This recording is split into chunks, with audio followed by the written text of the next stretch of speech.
Welcome to Haunt Weekly.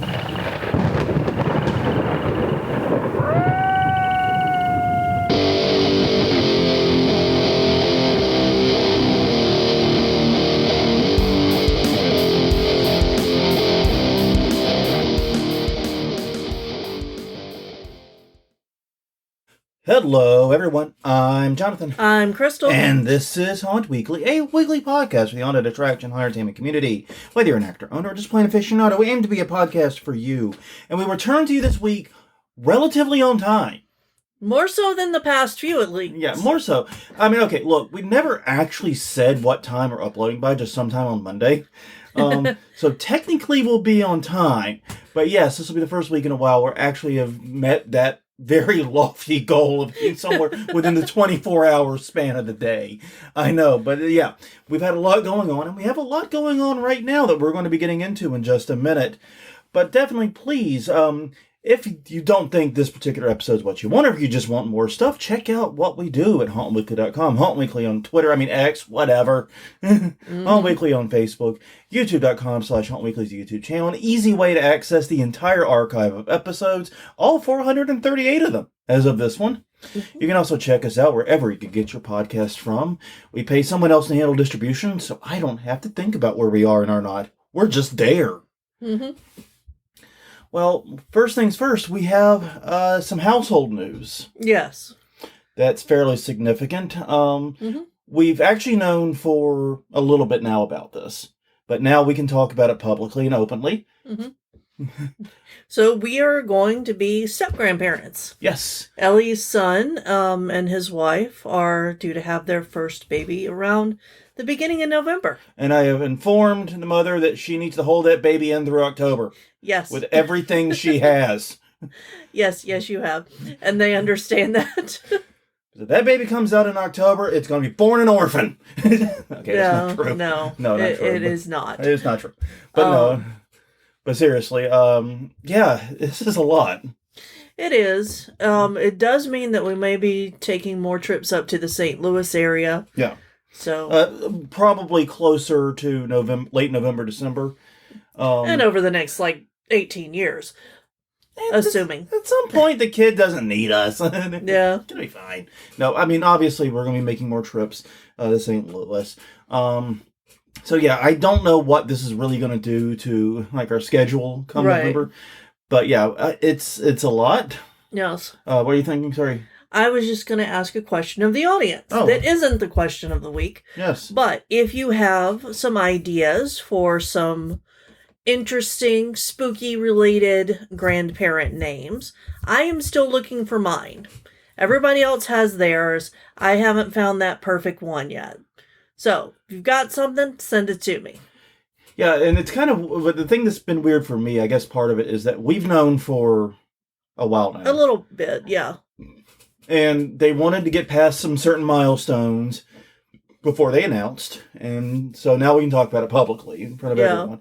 And it's just kind of weird. Oh, yeah. We never mentioned that previously. My brain is like, of course we've talked about this. I've known for a month now.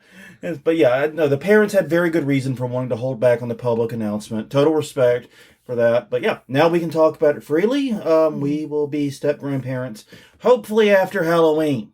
Yes. And anytime November 1st on is fine. Yeah. So, but yeah, but they're fully aware that baby has to stay inside in October. Anyway, we should move on. We probably should, but yes, we need ideas for your grandparent name, and we also need haunter ideas for babies in general. Yeah. What are some baby-appropriate things that haunters can do? Because we have no fucking clue. We never had kids. Yeah, and what have you done if you have kids or you have grandkids? What are some of the fun toys and things that are a little more on the spooky side? Yeah, and what, gifts and things, give a little bit of the haunted house vibe, but still baby appropriate. You know what I mean? Yeah. Stuff like that. We obviously want to be, baby appropriate. But then again, it's a baby. Anything's technically appropriate. They're not going to be repeating things for, a couple of years. They shouldn't be able to read for a few years. Anyway. But no, genuinely, it is an exciting time around here, finally being able to talk about it. Yeah. That's the weird bit for me, I guess. But yeah, definitely happy. Let us know. So once again, Crystal grandparent name and haunt-ish stuff for babbies. That's what we Yes. need. So please let us know those things. Hauntweekly.com, Hauntweekly on Twitter /X, Hauntweekly on Facebook, and YouTube.com/Hauntweekly. Please do let us know those things. So that's our first question of the week. Which isn't really a question of the week because it won't be posted. If you aren't listening, you're not going to know about it. Yeah. So, but every week we do try to ask a question a week, or at least most weeks. Yeah. And last week we asked, was we were talking about the McCamey Manor lawsuits. Right. We asked, what is your biggest legal fear for the haunt? And Yeah. and you said made ourselves sad. Yes, I did. Well, it made me sad. I don't know about you, but looking at all the fears, Well, it's like, know, I didn't have enough existential dread in my life. well, Daniel Barnett said, sudden and costly building code changes, rezoning or eminent domain, and sudden changes to the lease agreement. Yeah, that's a good one that I didn't think of. Mm-hmm. Because that has actually happened to a lot of haunts. We talked about that haunt, they got eminent domained, or they tried to eminent domain. There's been 3 or 4 in the past couple of years that have made it to news big enough for us to know about it. Yeah, because they got eminent domained or something changed. And then we had that one haunt that didn't get a zoning permit and then opened anyway, and that didn't go well. No, because then they were shut down. They were shut down hard. Yeah. Yeah, so, yeah, I feel you, dude. Yeah, well, the only reason we know that they didn't have a zoning permit was because that's one of the ones that there was a shooting at that year. Yeah. And we looked into them. Okay, going on, though. Move on. Chris Gaze said an unavoidable trip and fall lawsuit. We have had a couple of people fall and get scruffed, but unprovoked on the level unobstructed sidewalk from the parking lot. Just never know. You know, luckily, at least here in Louisiana, because when you worked with an attorney, these types of lawsuits would walk in the door all the time, and they'd walk right the fuck back out. Yeah. Because winning a slip and fall lawsuit is incredibly difficult, at least here. I don't know about everywhere. Yeah, but here you have to be able to prove negligence on the part of the owner. Like if there's a spill in an aisle in a grocery store. This is what my former boss taught me, is that you have to be able to prove that the management was alerted on at least twice and nobody cleaned it up or put out a sign, and the sign wasn't just moved before they'll even look at the case. And they had to have waited like over 25 minutes or something, 30 minutes or something. Yeah, there was a time element. Even if too. all that shit happened, proving it happened is fucking impossible. Yeah. So I don't know about where you are, but yeah, we've, like I said, lawyer that heard a lot of these proposed cases, and I think took exactly 0. Yes. All right. Victor Ruella says, I live in Sue Happy, California. Try Louisiana. Every year I worry someone will get hurt or they'll claim PTSD to get that paycheck. For now, my love of the season doesn't stop me, but may shut down my walkthrough and settle for the yard display only. You know, I know California has a reputation for being Sue Happy, but I think Louisiana may have it beat. Because that's why our auto insurance rates are so ridiculous in the city, in this area. It's because we have a culture of lawsuits, and that's something that's been commented on by lawyers. It's just a culture thing here, and I don't understand. But yeah, California isn't exactly, you know what I mean? It doesn't have that. It has a pretty good reputation too in that area, I got to admit. It does. Lots more people commented customer injury stories. Yeah, basically there was a whole group of people who, I'm not going to call it by name because they all said the same thing, that someone gets hurt. Yep. And yeah, they're not wrong. That's, like I said, that was my biggest fear, is someone getting injured. And then Body Geeks on YouTube, proof we do read the YouTube comments, by the way. Yes. Biggest legal fear is that insurance randomly decides not to issue coverage and closes us down, like what happened to a couple other haunts. Most notably in our circles is Fear Fair. Yeah. Because, I mean, and this is another fine point. What happened with Fear Fair was they had a rock climbing wall. Someone snuck past security, climbed it, fell, and got hurt. And even though the case is likely to go nowhere, now they couldn't get insurance. Yeah, their insurance just decided to pull them because there is no guarantee that your insurance company will keep you. You know? Yeah. And you see that, and that's one of the things, like, when we were setting up the yarn store, one of the things we had to do was get insurance for it. Yes. But insurance for a yarn store is easy. Yeah. There's a bajillion places that'll do it. It's something like $19 a month. It's barely even there. Yeah. And it's whatever the legal policy was for opening where we opened. And it was so easy. And I'm like, man, I wish haunted attractions could be like this. But we can't. All right. Well, on that note, everyone, it is time to... Oh, sorry. This next week's question of the week. Yes. Since we are talking about shadowcasts this week. I haven't even talked about the topic. Yeah, I know. How the fuck did I pull that one off? Anyways, So we know most people, if they're aware of Shadowcast, it's been because they've seen it with Rocky Horror Picture Show. yeah. So what movie have you seen with a Or would you Shadowcast, like to see? or would you like to see that is not Rocky Horror? Because that's the big one. That's one of the originals, you know? Mm-hmm. So that's what we want to know from you. Yes, indeed. So on that note, we will slide into conference reminders very elegantly, I assure you. Yeah. You're saying that because I added one last week and then forgot to update it. Yeah, we forgot to update it, but I think I've got it. So hang on, let me get back to the conference reminders. So, you go first. You're the oddball. All right. You go first. East Coast Haunters Convention is going to be April 25th through the 28th at Oak City, Pennsylvania, the Greater Philadelphia Expo Center. Friday is a haunt tour featuring Eastern State Pen, Bates Motel, and Penhurst Asylum. Otherworld Party on Saturday, put on by the Transworld people. EastCoastHauntersConvention.com for more info. Okay. After that, it's Spooky Swap Meet from April 26th through the 28th in Los Angeles, California at the Heritage Square Museum. Great place to purchase those gently loved items. Gently loved items. Includes costumes, decor, props, and more. Created by the co-founder of Midsummer Scream. SpookySwapMeet.com for more information. Yes, and I have seen pictures being posted by some of our listeners about what they're going to be selling, and it looks like a lot of fun. We would love to go if we were in the area. All right, halfway to Halloween Expo, May 11th is in Ann Arbor, Michigan. It will be at the Washtenaw Farm Council grounds. 140 vendors, food trucks, her show.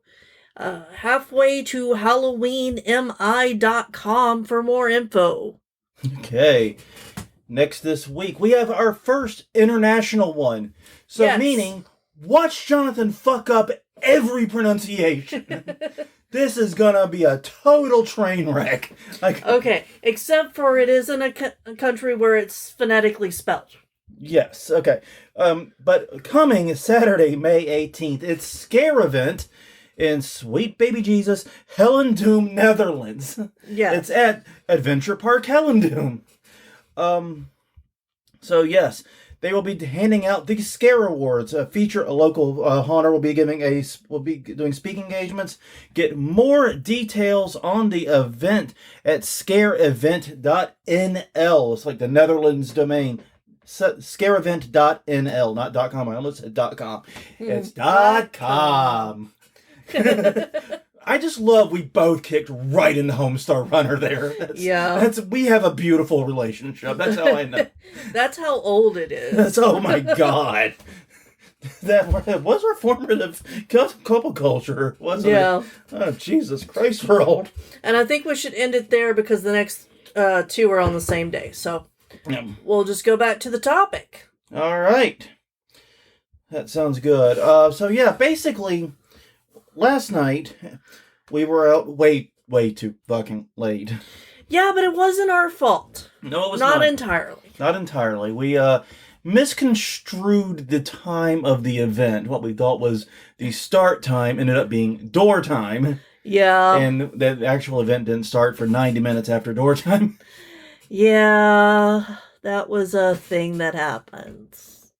So, anyways, we went to see a shadowcast of Repo the Genetic Opera. Mhm. And to put this in some degree of context, we are in this house are huge fans of Repo. All of us for different reasons. And in fact, this episode right now is being recorded under 2 framed posters that were used on camera in the film. Yes. That is, we just got those up this week, and that was one of our big projects this weekend, was getting basically my entire office wall redone. Yes. Yes, it is a Repo wall now. It is nothing else. Well, yeah, I was just thinking, I got the Joan Jetson poster. That technically goes with the Repo stuff. It does. So I'm thinking about moving that one up. Anyway, that doesn't matter. Yeah, no, it doesn't. But anyways, we're huge fans of Repo the Genetic Opera, so of course we were going to go see the Shadowcast of it when they announced it. And of course it didn't start until midnight, and even though it's a short film, thank God for small miracles. Mm-hmm. Yeah, we still weren't out of there until like damn near 2. Yeah, and we're old. We're old. At one point, that wouldn't have bothered us. Oh, God, no. Like 20 years ago. Not even that we'd long. We'd have been up and gone to an 8 a.m. class. Yeah, exactly. Yeah, if you're going back to class times, then yeah, it's over 20 years. But that's neither here nor there. Anyway, we had a lot of fun. We had seen it before with this troupe. They always do an amazing job. And they always change it up a little bit each time, too, which I noticed. Yeah, they do. They change out actors and things, which is something you'll see a lot with Shadowcast. Yeah. If you follow any Shadowcast troupe around, you'll find very quickly no 2 performances are the same. And that's one of the good things. Mm-hmm. One of the things I like about it. It makes it so that you can do this monthly. Yes. Make this recurring, and it actually works. Mm-hmm. So yeah, but basically we are, in addition to Repo, though, we're of course huge fans of Rocky Horror. Mm-hmm. We have seen Rocky Horror with Shadowcast probably... Wow. We've been to over 100 showings of different things with Shadowcast. Yeah. Not always Rocky Horror. But I think I would say like a significant majority were Rocky Horror, though. 80%, yeah. And part of that is because like the whole idea of shadowcasting other things is still kind of taking off. Mm-hmm. Like we saw Shock Treatment, which was the follow-up sequel to Rocky Horror, and it was done as a double feature. Yeah. We saw them back to back, and one of those, there's a reason you don't see it very often with Shadowcast, or at all. Yeah, and the thing is, like, people don't realize Rocky Horror is a long movie. Yeah. Like, Repo is 1 hour, 17 minutes. I think Rocky Horror is approaching 2 hours. It's a much longer film. And then to add Shock Treatment to the end of it, that was a long fucking night. Yeah. And I saw Shock Treatment once.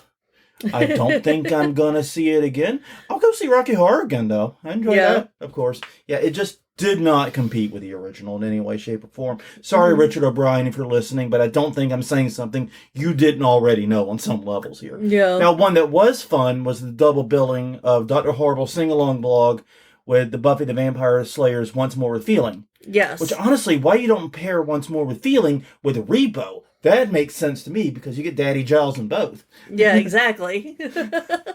I mean, that does make a lot of sense. And whenever I was writing this up, I was like, yeah, we could have seen both of the things he's been in as a musical. Yeah. You know, that would be fun. Yeah. Yeah, well, apparently Once More with Feeling is one of the reasons Repo happened. Yeah. Because they saw that, holy shit, you know, he can sing. Anthony Head can sing. And they did it. So basically, yeah, we've been a big fan of Shadowcast for a long time, and we've never actually discussed it, and we've never actually looked at it and examined it as something that haunters might want to do, either for themselves, to work on their talents and skills, but also as something to go to and enjoy and keep the spirit of the season alive during the off months. Because if you live in a reasonably populous area, I will almost guarantee you there's a monthly Rocky Horror Shadowcast somewhere. Especially if you've got universities around. Yeah, and if not, then look for pop-ups in October. Oh, yeah. And I know that that's hard for us to get to, but occasionally it'll be during the middle of the week, and that might work out. Yeah. Sometimes it does work out. They don't all happen on Halloween, basically. Yeah, we actually heard about, on the Wednesday before Halloween this year, they're working on a Devil's Rejects. Yeah. Shadowcast. Which, I have to go back and I thought it was House of a Thousand Corpses. Maybe it was. I don't know. I know it was. I one would of have the Rob preferred Zombies. Devil's Rejects. I really love Devil's Rejects. I'm not a fan of House of a Thousand Corpses. Okay. What? Hot takes by Jonathan. Well, I mean, it's just true. I was not that blown. I mean, okay. Dracula 2000 and House of a Thousand Corpses are my two picks for bad movies with amazingly good soundtracks. I could see that. Oh, and also the first Mortal Kombat film. 3 movies. I have no interest in seeing the movie again, but I have the soundtrack available over on the shelf over here. They are great soundtracks, and I will die on this hill. But no, they're my picks. Yeah. But apparently House of a Thousand Corpses has gotten a cult audience, and maybe I need to see it again. Maybe I'll appreciate it more now with the wisdom I have gained in my years of life since. Yeah. Doubtful. Doubtful. Yeah, I know. But so anyways, we're going to talk about shadowcasting in general and ideas for how haunters and haunts can exploit this. Yeah, and we're going to start off with what is a shadowcast, because there are still people I meet who don't know what the concept is. There were people at the show last night that were unfamiliar with it. Yeah. Which blew my fucking mind, honestly. Exactly. So we're going to start very basic, because that kind of shook me, seeing some people who were like, what's a shadowcast? Jesus Christ. Like, why did you come to it? We're not just seeing the movie. We have to hear people talk over it. What the fuck's going I'm on? not talking over it. I'm talking over it. Yeah, It's no. my job. No. But a shadowcast is basically when a movie is screened, but actors on stage or in front of the screen are acting it out or pantomiming it usually. It's not usually, they're usually not speaking or singing. They're more pantomiming it. But in an exaggerated / comedic manner. One of the fun things to see is how the shadowcast deals with things that obviously you can't do on a stage. Right. Like, and that's one one of the things like Rocky Horror, the scene where they're driving. Mm-hmm. We have seen some very creative ways to do the windshield wipers and so forth in front of Brad and Janet. That is very true. And we've seen some very interesting ways. Also, the tank that Rocky himself emerges from is always interesting to see how they handle that. Right. There was a time there that I got obsessed with how to build a better tank because our local shadowcast for it did a great job, but the colors weren't as vibrant, and I was like, I bet I could figure that out. Oh, you could. Yeah. But I dropped that. Yeah, you'd have to make it folding and collapsible though. Yeah, exactly. Yeah. Because everything has to be like super portable and light. Yeah, and you can't just that is one of the things you've got to note is that, and we'll get into more about the props that they make in a minute. Yeah. But it's done with a tiny budget. Yeah, tiny budget. These are small productions. They're usually maybe 20 people max. Yeah. I counted at the Repo performance, and this was a large shadowcast. It had 13 people. Yeah. Usually, I think a shadowcast tops out at around 10. Mm-hmm. Because, like with Rocky Horror, I think you only need 6 plus some Transylvanians. Yeah, so 10 to 15. And the Transylvanians also fill in as, other things. Regular background carriers and characters and as stagecraft. Yeah. So, yeah. And then with Repo, they had the guards and then Gentarns. Yes. As their Transylvanians. But yeah, they had 13 people. That was a fairly large shadowcast, though. Yeah, and the one person that kept getting killed, and I loved watching them die. They were, I gotta give them credit, man. Exactly, right? Excellent dyer. Wait, that's what you do. Excellent death artist. Yes. Great job. 10 out of 10, no notes. So yes, but small production, small budgets, and sometimes it has overlapping elements with burlesque or drag. But that depends more on the specific troupe. Right. And don't expect people to be in, a burlesque costume of the costume that's in the show. Don't expect to be able to touch people. Please don't. Yeah. Consent is very important in these things. Yeah, and one thing that's also very common is gender-swapped versions. Yes. Which is kind of hilarious in Rocky Horror, because like half the point of Rocky Horror is that gender is not really that much of a thing in this universe. Yeah. But still, they'll do gender swaps of the movie and so forth too. And also, I know like one of the troops we have here, I think it was the one we were watching, will sometimes do roles from a hat. where they will literally decide who plays what role on the spot right before they start. Yeah. So, you could be normally, Eddie / Dr. Scott and draw Frankenfurter, and, well, gonna be a long night for you. Right, and you'll also see that people pull double duty. Yep. Like last night, there was someone playing the grave robber, and No, it's Blind Mag and Blind Mag. Oh, that's right. It was. She was playing both. You're right. But yeah, the main thing is small production, elements of burlesque, but that is oftentimes up to the exact troupe in terms of what they do in that area. But the skills the groups need. Yeah, so they've got to be able to design a set that basically any scene in a movie, you can pick out something that catches your eye. It's part of the background. You've got to be able to make that and put it on stage. So in Rocky Horror, it's also often the grandfather clock, the sign, enter at your own risk sign. Enter at your own risk sign, things like that. For Rocky, it was the bones a lot. Yep. There were lots of bones. And I can't remember there was bones. I mean Repo, yeah. Yeah. They didn't do a lot of the props. They had the piano there. Yeah, they did, which was great. Which was very, very fortunate for them. Yeah, and stuffed animals on top of it to represent Shiloh's room. If y'all hadn't seen Repo, pause this episode now, because none of this shit's going to make sense to you. You might as well probably should have said that at the beginning. It's 77 fucking minutes long. Just do it. Yeah. Jesus Christ. Okay, set design, safety, obviously. Yeah. How to be safe.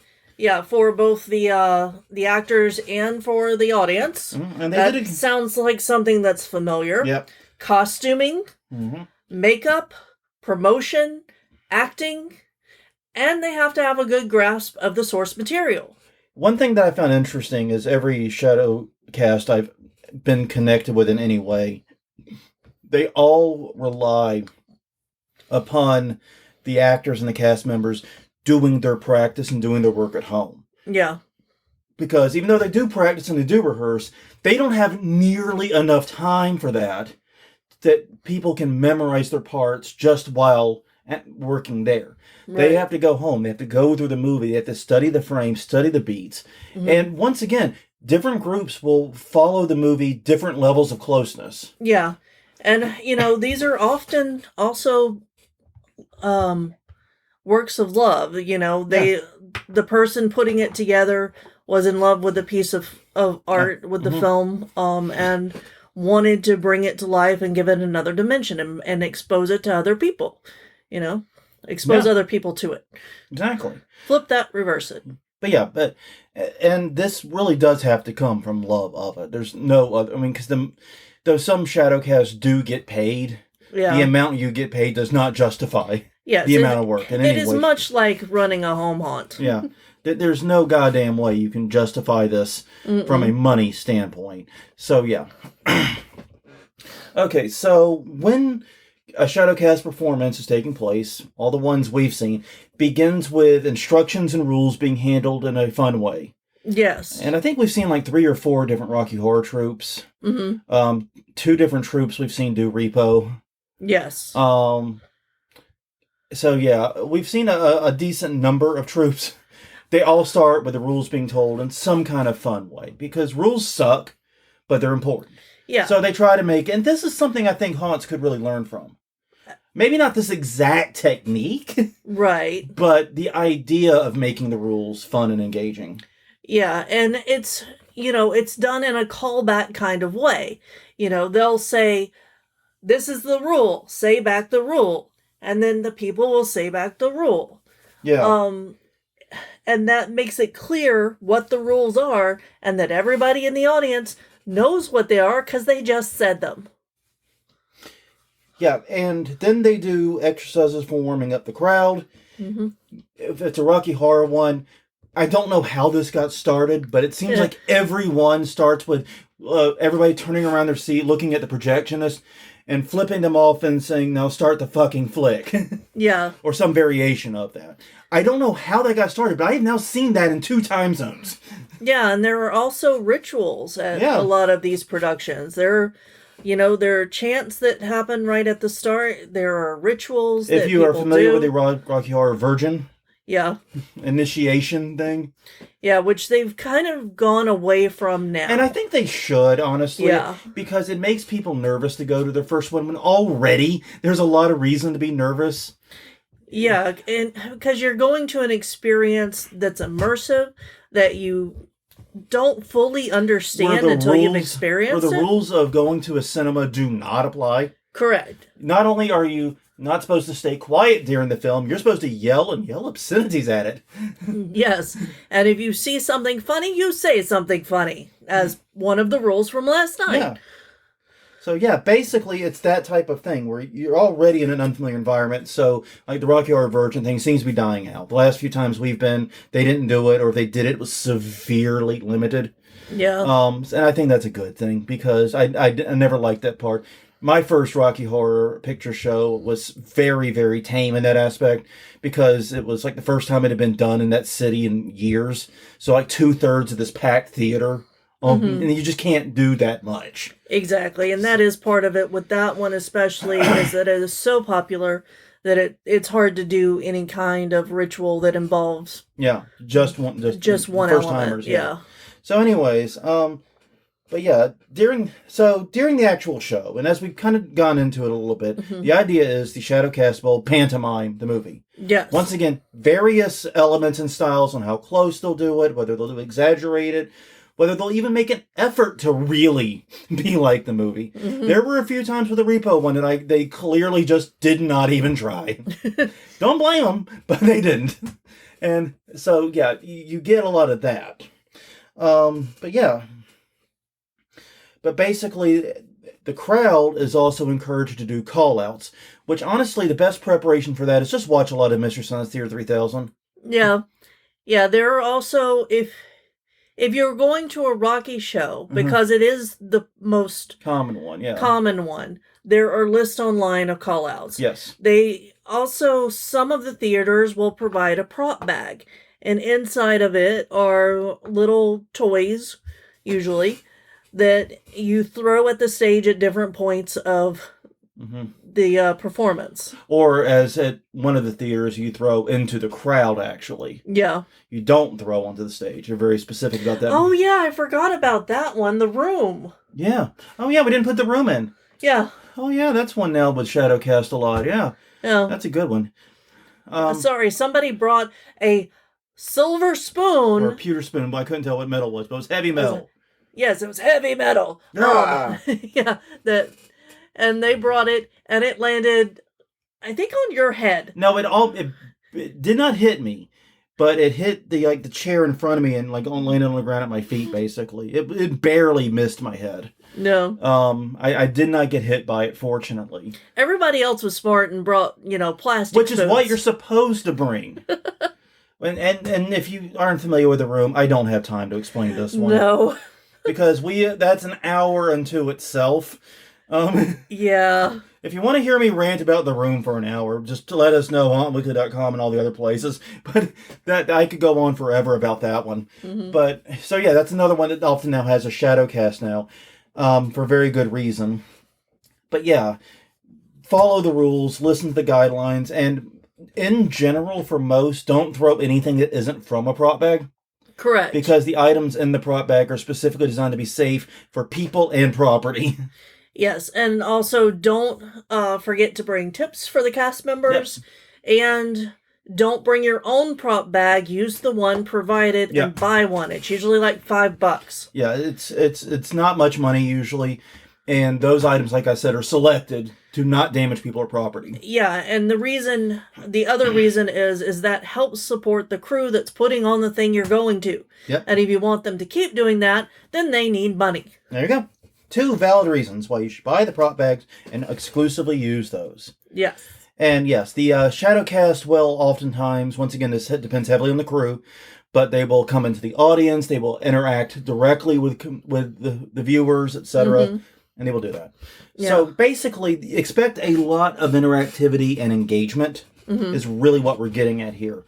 And that interactivity and engagement is why we started thinking about it in terms of haunts, actually. Right. Because this is one of those things that we've been talking about a fuck ton on this podcast, is the need to improve interactivity and engagement with customers, but how hard it is to do. And yet we go to this repo thing, and it is 110% engagement and interactivity. It is the most interactive experience I've had in a very long fucking time. And it's a lot of fun.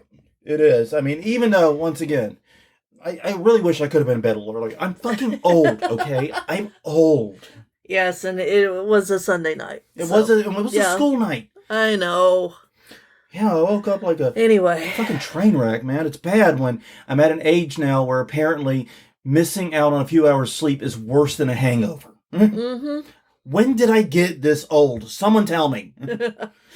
Just give me an idea. I'm sure it's in the past podcast episodes. Somebody will look it up and tell us when we started complaining about being old. Episode 1. I'm pretty sure. Episode fucking 1. So how can haunts use it? Well, one thing you pointed out was that you can use a lot of the same warm-up techniques on your crew.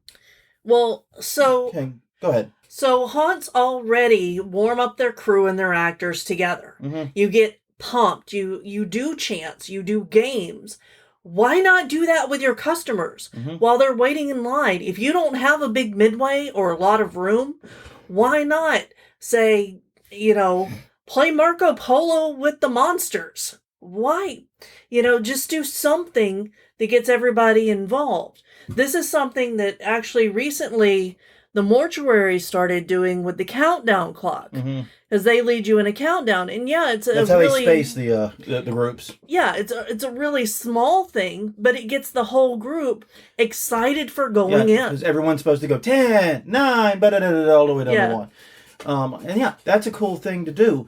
I also think having that level of interactivity, if you have a stage set up, like I'm thinking of like the setup that exists at Terror on the Coast. Where they have a big, huge queue line with a stage. Right. And last time we were there, they had that burlesque troupe that nobody could see because of the way they were lit. I mean, I don't understand what the fuck they were thinking. But basically, you could have someone there interacting with the crowd using a lot of these techniques to engage the crowd. I mean, literally, you could have someone up there saying, "How's everyone doing? We got to go over the rules. I know, rules suck. Say screw the rules." Exactly. But we got to go through the rules. And you can use the same technique that Shadowcast used to explain the rules to explain the haunt rules. And do this in an interactive way and do this in an engaging way that people actually pay the fuck attention to. Because, hey, we have a rules banner. We're getting a new one, but I still think we have a very good rules banner. But I will tell you this. Nothing makes a person's eyes either glaze over faster or ping pong to something else than seeing a rules banner. Yeah, nobody wants to follow the rules. No one wants to read the rules. Yeah. They might want to follow them, but they don't want to read them or engage with them. That is true. So maybe even split up the crowd to the left and the right side of the person giving the instructions. Yeah. And the ones on one side get, spiders thrown at them. Fake ones, obviously, but who knows? Little keepsakes. Yeah, but you can do a lot with this. And I was sitting there. In fact, this was something I was actually thinking about while we were there last night. Was at least I'm getting the rules, and I'm not hating the fact I'm being told the rules. Exactly. I'm actually not upset about it. I'm not usually anyway. I'm a pretty big rule guy, but but still, I'm actually enjoying learning about the rules. I think that's one thing that haunts could definitely do, especially while customers are in the queue line. Yeah, I think also, and I put this in here randomly. I know, I'm sorry, but I would give an instruction for inside the house. This was something we saw in the Shadowcast last night. If you saw certain people come on stage, you were supposed to either shout or throw part of the prop bag at that person. Don't throw the whole prop bag at once. Don't do that. No. Don't do that. Don't do that. That's a bad idea. And don't give your customers things to throw at your actors. That's a bad idea also. But you could say, hey, if you see a clown in there, shout red balloon at them. Yeah. And you could either not have clowns in there, but that gives their brain something to look for. So if they're looking for that and they're following that instruction, That's actually a good idea. yeah, It's actually pretty brilliant. their brain's focused on that. Did you puff on the Muse's juice? Yeah. That is a reference no one's going to get. I just realized, like, nobody other than Crystal will get. Watch Crapopolis, people. It's fun. Yeah, but anyway, because if you focus your brain on something, we just talked about how brain works a few Brains be episodes. dumb. Exactly. So if it's spinning cycles on this fucking clown, it's going to be really easy to scare. Mm-hmm. Yeah. Basically, but of course you can actually have the clowns in there too. But once again, that's just getting them focused and trying to do something. And yeah, even after they do it, you could say every time something happens. Yeah. This is your call out. Yeah. This is your interactivity. And then if whoever is, the clown, they actually do the call out correctly and remember to do it, throw them a toy spider or something. Or you got me thinking on spiders now. Yeah, I know. Your fault. I blame you. Be a little plastic. It's your fault. You're to blame. Little plastic ring or something. Because clowns, little flowers. I don't know. Anyway, but you could come up with something special that clown does for the person. Yeah. Yeah. So moving on. Yeah. Do remember, and this is something we're going to bring back up in just a second, but if you do anything in this that shows a movie or significant part of a movie, please license it. We're not going to talk much about how to license it in this episode because that is a really complicated question. I started looking into it, hoping I could give a brief guide and just realized this is way too much for like the end of this episode. Yeah. So we'll if there's interest in that, if you want to know how to license movies to show in your haunt, we will go into it for you. But yeah, there's a lot of variables you have to account for, like how you're showing the movie, are you selling tickets to the film, etc. So not the space for it here. But if you're interested, hauntweekly.com, hauntweekly at X, whatever. Let us know. All right, moving on. All right. So another thing that you could do is have your crew form a shadowcast if anybody's interested and support them with the props. Yeah. The prop builds, the makeup, the costuming. And what this does is it gets your haunted house name everywhere all year round. Yeah. Do a bi-monthly shadowcast of something. And like I said, if you're in a population center, you almost certainly have a movie theater that does this kind of thing. We have the Britannia. And we also now have another theater too. The one in St. Bernard Parish. Broad Street. Oh yeah, Broad Street does too. Yeah. Yeah, they're not in St. Bernard. I was thinking the Zeitgeist. Oh, okay. Yeah. So there are also little like art house theaters that do Basically, you can find a theater that would take you on as a shadowcast. Yeah, we actually went to a small performance area in the back of a bar. Yeah. That's where we saw this. So you could get it with local things and like meet it up. And I would say don't do this at your haunted house. Yeah. If you have other options. And the reason is that you're reaching a different audience than you normally would. Well, that and haunts typically aren't in the best locations for this kind of thing. Yeah, because this can be done in the center of town. It's going to reach people who are interested in haunty things or spooky things, because most shadowcasts go along with a spooky movie. Like The Room, the scariest movie of all time. Yeah. Well, I mean, there's some horror there. There is some, like breast cancer. Yes. And that's all I'm going to say about it, because that's all the movie said about it. Jesus Christ. Yes. But anyway, so you're reaching a new audience, you're in new areas, you're getting your name out there year round. And also, if you're doing it somewhere else, you don't have to handle the movie licensing, the theater does. Exactly. So that's also a bonus for doing it elsewhere.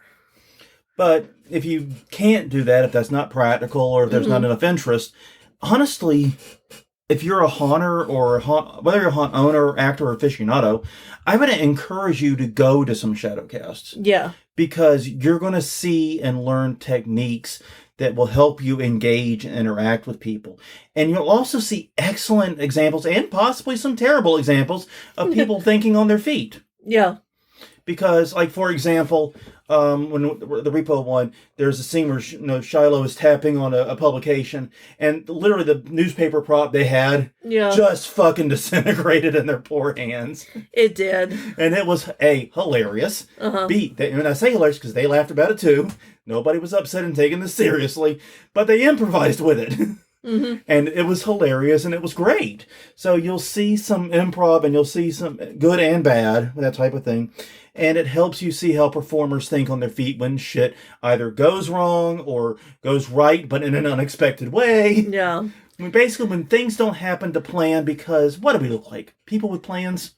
Yeah, well, and not only that, but you don't know what the audience is going to do. Yeah. And the performers have to respond somewhat to the audience and how, so if somebody makes a really funny call out, the cast members can't just bust out laughing. They're performing. Yeah, I remember when we went to the Rocky Horror show, this wasn't a shadowcast, it was actually a theatrical performance of it. Yeah.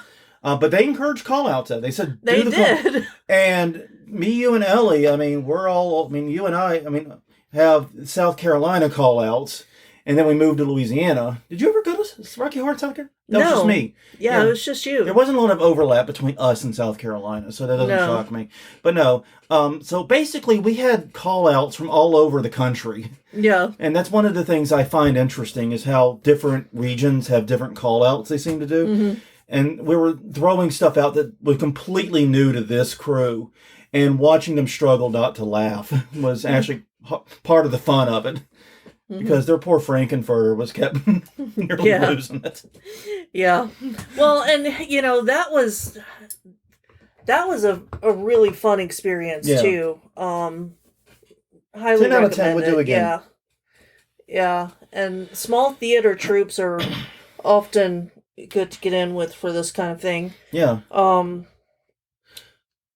Yeah, but honestly, I would just go to some Shadowcast if you've never been. I'm pretty sure that the Venn diagram of people who have been to a Shadowcast thing and the people who are haunters is just one circle inside a bigger circle. Yeah. But there may be some overlap in people who haven't made it, because a lot of people who are who are haunters aren't necessarily like to be in crowded situations, so they might not have thought this would be something they would enjoy. It is something you'll enjoy. I hate being in crowded situations too. Yeah. So please consider it. Like, I won't go to my bar if there's a band playing. No, but we go to one of these, and it was a small venue. There was probably 50 people there. I think it was a little bit more than that, but it was very full for the space they had, though, was the main thing. Exactly. And you could tell who was fast on their feet in the crowd, who was fast on their feet on stage, like you were saying. And it's a good place to try to recruit from, too.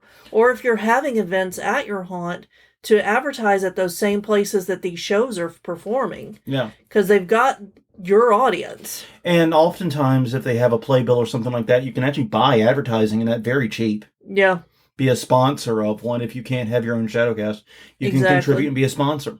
So there's a lot here. Like I said, if you're a haunter and you haven't done this, I really do think you need to at least do it a couple of times.